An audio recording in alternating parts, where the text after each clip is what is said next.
అని మనం ఒక అర్థంలో వాడుతున్నాం. పర్వము అంటే రెండిటిని కలిపేది అని అర్థం. పక్షాలు, రెండు పక్షాలను కలిపేది పర్వం. మహాభారతంలో పర్వాలు ఉన్నాయి. అనుశాసన పర్వము, అరణ్య పర్వము.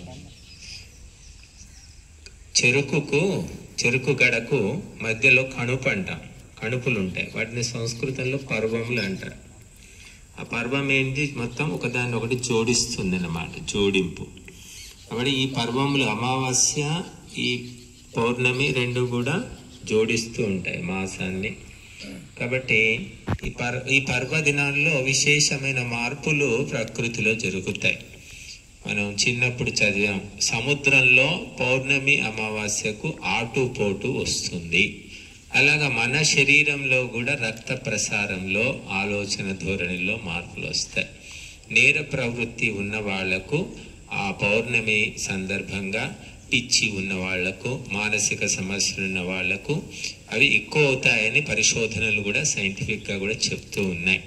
బట్టి ప్రకృతిలోని ఇటువంటి వైపరీత్యాలను మరి పరిహారం చేయడానికి మహర్షులు ప్రత్యేకంగా ఈ పౌర్ణమి అమావాస్యల సందర్భంగా విశేషమైన ఆహుతులు ఇచ్చే పరంపర ఏర్పాటు చేశారు. ఇప్పుడు పౌర్ణమాసేష్టి మంత్రములు. ఓం పూర్ణా పశ్చాదుత పూర్ణా పురస్తాదున్మధ్యత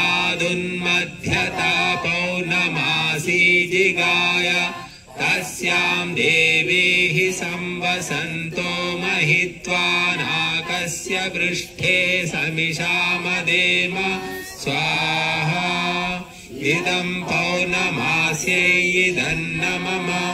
ఓం వృషభం వాజినం వయం పౌర్ణమాసం యజామహే స నో దదాత్వక్షితామ్రైమనుపదస్వతీం స్వాహా ఇదం పౌర్ణమాస్యై ఇదన్న మమ.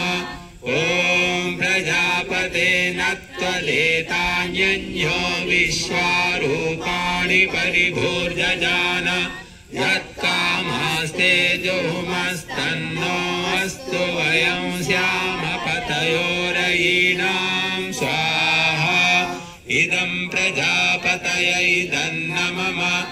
ఓం పౌర్ణమాసీ ప్రథమాయజ్యాసీ దహ్నాం రాత్రీణామతిశర్వరేషు ये त्वां यज्ञैर्यज्ञिये अर्घयन्त्यमीते नाके सुकृता प्रविष्टाः स्वाहा इदं पौर्णमास्यै इदन्न मम.